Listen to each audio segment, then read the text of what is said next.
All right. Game number 3. Is it safe to say that Jordan needs to win this to have a chance in the best of 21, guys? Is that an exaggeration?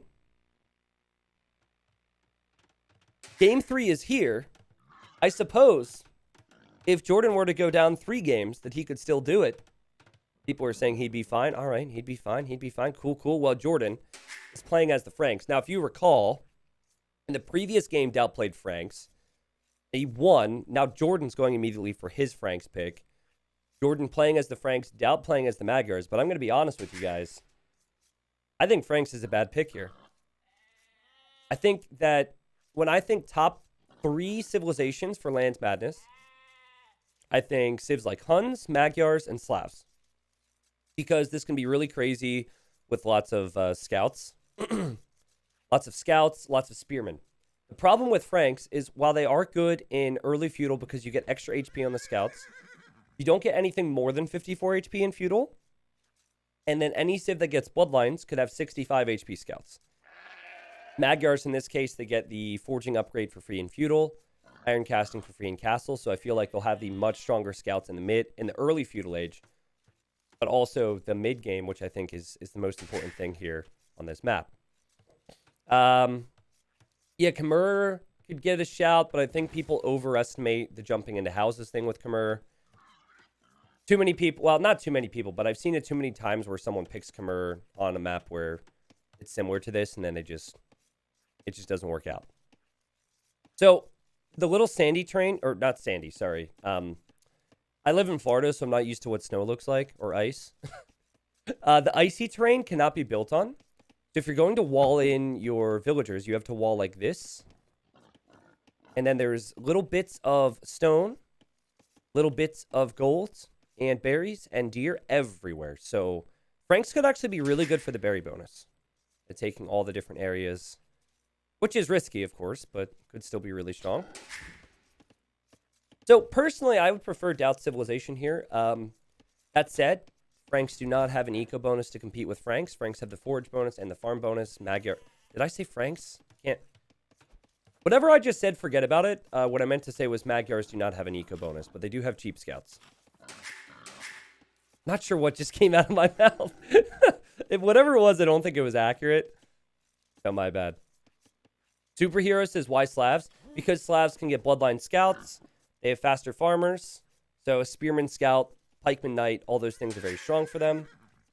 Huns, because of how good Huns can be with all-inning, with the faster production of the stables. Switch to Cav Archers if need be. Teutons actually are not a bad shout. The lack of husbandry can be awkward, but you guys are right in that Teutons can play really good on these maps. But it's just the thing about Franks is the fact they don't get Bloodlines makes Feudal Age a little more awkward. But that's only if it gets there. We'll see. For now, players hoping for fast Feudals. That's what DauT used to win game number 2. And so they're just sitting at home pushing in all their deer because they know it will not be easy to do so in the future. Here you go. Villagers garrisoning. This is all standard stuff. So personally, Jordan, I had him winning 11-6. I think I posted that on Twitter.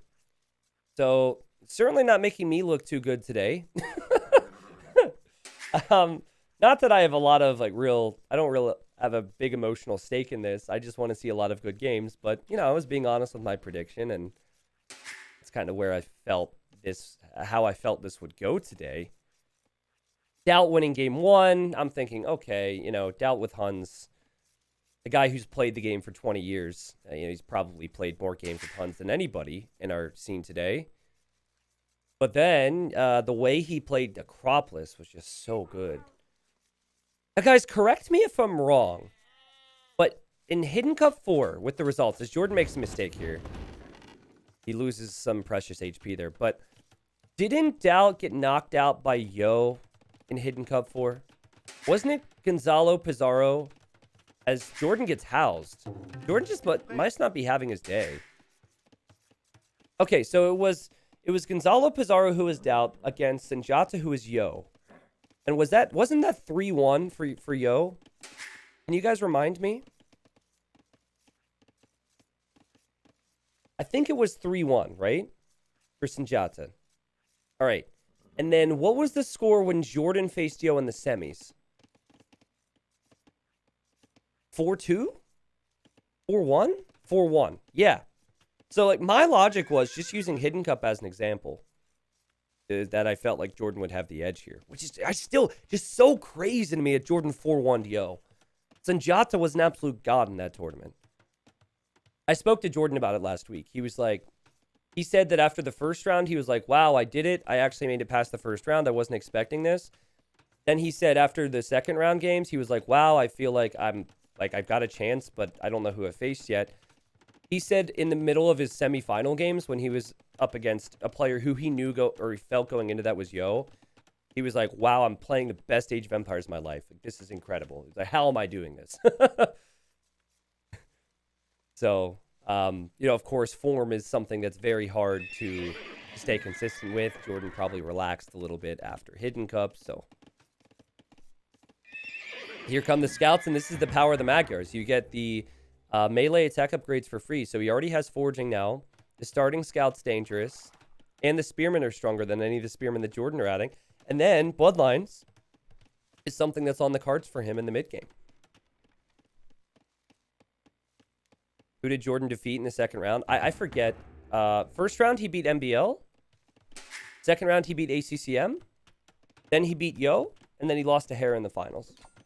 Beating MBL and Yo, notably, I think, not something that many people would have said Jordan could achieve before the tournament. So it was a pretty good tournament for him. Lots of pointy boys. Now, while you do see archers at times, when you see a lot of spearmen, like compare it to game 1 in this series, on Lance Madness, you just tend to see more spearmen and more scouts. Because archers, when you run them forward with the amount of scouts that are going to be out, they just get picked off usually. Leary would disagree, though.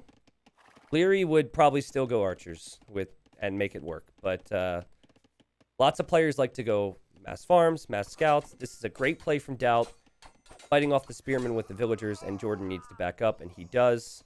Not the end of the world there. Jordan keeping his woodlines walled. So this is how you have to wall them. You can't full wall your base. And Jordan's got to make sure that he doesn't make any mistakes here. But so far, everything so good for both players. Actually, a considerable amount of TC idle time for both of them, but I expect that to get higher as the players have to pull villagers off of resources. You have to be really careful you don't over berry pick here, which is why his villagers are spread out like that. Here, there's a palisade wall. DauT. New palisade wall. Yeah, everything's going to get crazy. Okay, you've still got Spearman v Spearman here. Jordan could maybe, if he could attack something at DauT's base right around now, could maybe distract DauT, and DauT will go into the TC. Let's see if DauT's going to notice. Ah, okay. My idea was attack his palisade, make him look there for a second, and then garrison the TC. You know, I say that as a caster, and then I try that in-game, and then I end up distracting myself because I add an extra click. So, you know, some of these things do work out, but sometimes it's just not worth to be too fancy. Okay, DauT, Spearman is running away now. And this is very passive right now. I mean, it's actually not passive. It's just really good defensive play from both players. Passive is the wrong word. But it's been fun so far to watch how this game is going to play out. I'm just waiting to see if anyone will make any mistakes. I think it makes a lot of sense to continue to make scouts and continue to make spearmen. There's still lots of exposed regions, and players are only going to add more villagers. So there will only be more exposed farmers in the future. DauT hiding how many scouts he has. He has more and will have more. He has not gone to gold yet. Something he might do if he wants to get an edge and have bloodlines, because for now his scouts only have 45 HP. Jordan also just completes forging, so now he has the same attack upgrades as DauT. Jordan pulling away from the mill. I think he wants to go, yeah, he's going to take the berries over there. And DauT wants to go into this fight, and this is an interesting one. It's actually really close. I think DauT's going to win it, though, because of the extra spearmen.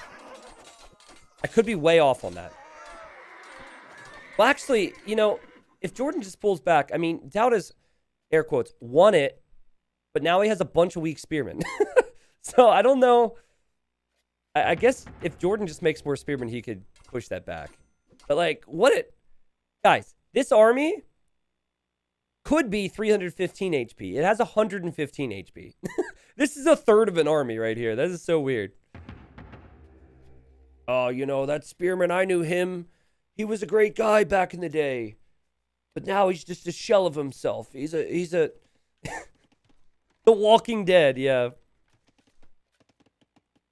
Pay close attention to the wood lines because overchops could come in. But, and same with the berries, as I discussed earlier. Here, I think Jordan recognizes this, but is he microing it? He actually is doing an okay job. Not bad. Jordan, while he's over here, sees a villager. He goes in after it. I think that was not intentional, though. I think his scouts were on they weren't on stand ground. And so he loses one. And yeah, now Jordan kind of up on top here. I really like the wheelbarrow timing for both of them. Sometimes if you get a little too early on Land Madness, you're not going to have food floating to make the scouts and spears. And I think Jordan is misreading this right now. I think that after clearing that, I mean, he hasn't seen scouts from DauT in quite a while. So he's thinking that DauT is just going to go Castle Age. Okay, now he goes in here and we'll see a second stable. DauT's getting bloodlines, and DauT has added a bunch more scouts.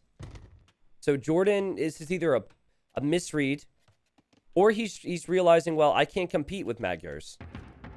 If I try and go scouts and spears, Magyars are better, so I have to go Castle Age. I'm not sure. It might just be Jordan reading the situation and trying to counter it, going up to Castle Age to get Castle Age, Knights, and then Pikemen. As he goes for a full garrison here, he needs quick walls on the gold. Okay, if DauT sees this second barracks, and he doesn't see additional scouts, I think that he should assume that Jordan's going to be up to Castle Age. And Jordan clicks up, and then I think he should actually tower this. Wait, is he missing a building? Oh, Jordan's missing a building! Wait, what? Ow. Okay, I was going to say, I got confused for a second. Because he had a blacksmith and he had a stable. So I think DauT... I mean, now he's kind of committed here. And he's going to try and go for, you know, villager picks wherever he can see them. But not a lot of exposed areas. Jordan's making a lot of spears. But here DauT says, well, I have a lot of scouts. I can answer that.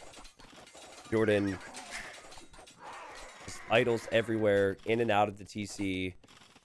They'll lose the first villager of the game. But what does DauT do now? I think this is going to lead to a spot where DauT's going to add more spearmen.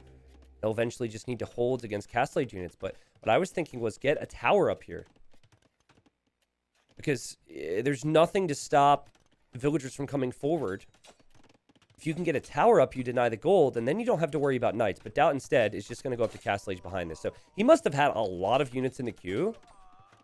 The overall KD, 24-20 right now. That will get Iron Casting, which is the extra attack on the spears, and also the scouts when he arrives to Castle Age. Jordan has a pretty decent time window here. Enough time to click Pikemen and make a few knights. And a lot can happen with that. But at the same time, I'm not a fan of how reactive Jordan has had to be here. And when that happens, naturally, you're going to take some losses. And he didn't take any vill losses. What the... If that's me, I lose 3 villagers to that somehow. Like, oh my goodness. And I refuse to believe some of that is, like, purely calculated. You know, sometimes you just get good fortune. So, I don't cast my own games. So I'm sure that happens to me as well at times. By the way, the fact that Jordan's gotten away with this over here is huge. He had all that food income from the berries. Now he's going to drop the TC on berries and gold. Oh, that's precious. Here. That woman just boinked down the scout. That was beautiful, but she's going to die now. At least she'll be remembered for something other than dying by the wall. Knights should be coming out. Jordan doesn't have the res for the pikeman upgrade. Look at DauT's resources. DauT's resources looking really good. And in 4 seconds, he'll get the extra attack. That only has 4 scouts. Jordan going for the boomer approach. As here he comes in with knights. He's going in for the farmers. Oh, DauT. Oh, DauT. Oh, man. That was so good from Jordan, man. It's not really that ballsy because you're never going to lose the knights there. But sometimes you just don't expect the knights to show up to the farmers right next to your TC. And, oh, DauT spotted this TC, but it's too late. He couldn't deny it. And now he needs to prep walls on his gold. What happens, though, is sometimes you're going to have some exposed villagers here. And here's an instance where Jordan didn't see the villager, but sees the pikeman, takes that fight. And now I think we'll take this villager and be able to get out of here, too. So he's distracted. He killed the villager over here instead. He's got all these armies to focus on. DauT 2. And, all right, Jordan has killed 3 villagers, lost 2. And now DauT's knight just went underneath the TC. Okay, so the multitasking definitely benefiting Jordan right now. And it's, again, just taking initiative in a game, right? Like, that's what we saw in game 2. Where you're able to get a lead on somebody. And then just hold it. So, I guess if Jordan ends up winning this game, we will look back as he loses a knight here at maybe DauT's time in Feudal Age. When he could, and many would argue should have done more damage. It's really interesting, though, because typically what you see from Land Madness is a lot of all-in. All-in Feudal. You see all-in Castle a lot. So this game is far from over, and you're seeing now, with the power of Magyar Knights, Jordan probably distracted over here. But he might take this, actually. He kills all the pikemen, he kills more villagers. And, oh, don't, how, what? What? A villager died there. There was a wall there, game. Must be a long sword there. I thought it was a knight, but it's a long sword. And then Jordan, at the same time, as his pikeman, I think it's enough spearmen to kill the knights. Oh, what a moment there. What a moment for Jordan, who now has a 10. Oh, goodness. Oh, he's killing more villagers. It just gets worse for DauT. DauT still hasn't gotten a conversion. He was hoping to. Jordan's going to run away. No conversion for DauT. Jordan on 2 TCs. 12 military versus 13. He's got a 14 villager lead. This is what Jordan was hoping to achieve in this game. And I guess Franks are just stupid strong. Forget everything I have to say on the civs, man. Franks are Franks. The farm bonus is just so nice. And then if the going ever gets rough, you can just drop cheap castles everywhere. It's a really good map for that, too. Burgundians would be amazing in all-in Castle Age. I mean, if amazing equals average, then yeah, I'd agree. I don't know. Not that convinced. Probably not the map for Burgundians. That said, though, many people feel like Burgundians can use their strengths on closed maps. They actually... The best thing for Burgundians is probably to play open maps, if you think about it. Because you want to be able to take advantage of Castle Age Eco upgrades, Feudal Age Eco upgrades, ahead of the opponent. So if it's just like Arena with Burgundians, then, you know, everyone goes fast castle in the first place and gets to those upgrades. If you go all in Feudal with Burgundians, because you can get the Castle Age Eco upgrades early, you're staying in Feudal with them, but you have a better economy. Really well played from Jordan as he continues to head back to the gold spots. And DauT has not really had the best of time with quick walls in this game. He's had a lot of villagers exposed in a lot of the same regions, too. DauT, though, with the stronger force, he does have more military on the map right now. Jordan hoping to fall back for a defensive castle shortly. His stone has been a real eyesore. This is a good fight for Jordan, though. Just only 3 pikemen there for DauT, so he didn't have the numbers. DauT probably feels the need to kill, so he's going for a ram. Something Jordan should see. He sees the Siege Workshop anyways, as he's just passing here. Jordan sees these villagers, and he is clicked the monastery. Oh my god. I think he tried to move. I think he tried to set, like, waypoint, and he set it on the monastery.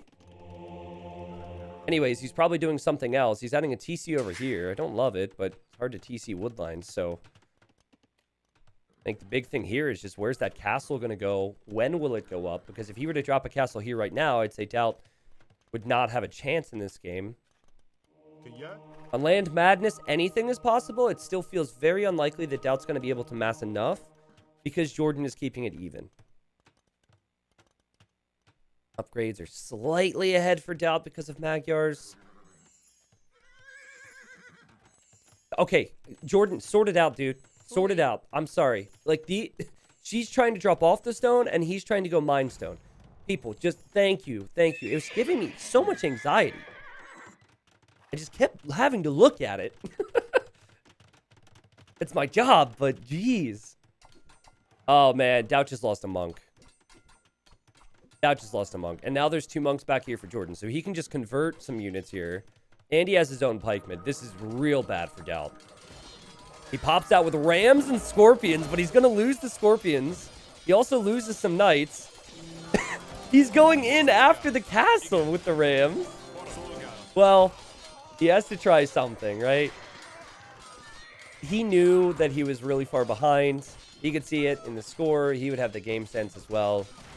So he figured, I want to pop out, take a good fight with the Scorpions, Knights, and Pikemen, and then ram everything down. It wasn't bad logic from DauT, but it was better execution from Jordan. And Jordan gets his win in this best of 21, and we have ourselves a series. Man, that was just so good from Jordan. On a map where Magyars have all those bonuses we talked about in Feudal, and look at the timeline here, and you could see how much military DauT had, but he didn't get any Vil kills, did he? I think he ended up getting 1 or 2 as Jordan was on the way to Castle Age. But if we go to this stage right here, where DauT had 4 times, 5 times the military, he wasn't getting any reward. I think that's an instance where maybe DauT should have switched to archers. Like, maybe he's just so used to it being a spear and scout war that he didn't think about switching. But switching to archers with the scouts would have been the play and maybe won the game. And because the meta is so far away from archers, he just got caught out by Jordan, who played excellent defense. All right, so score now 2-1. Next game will be on Nomad. Nice.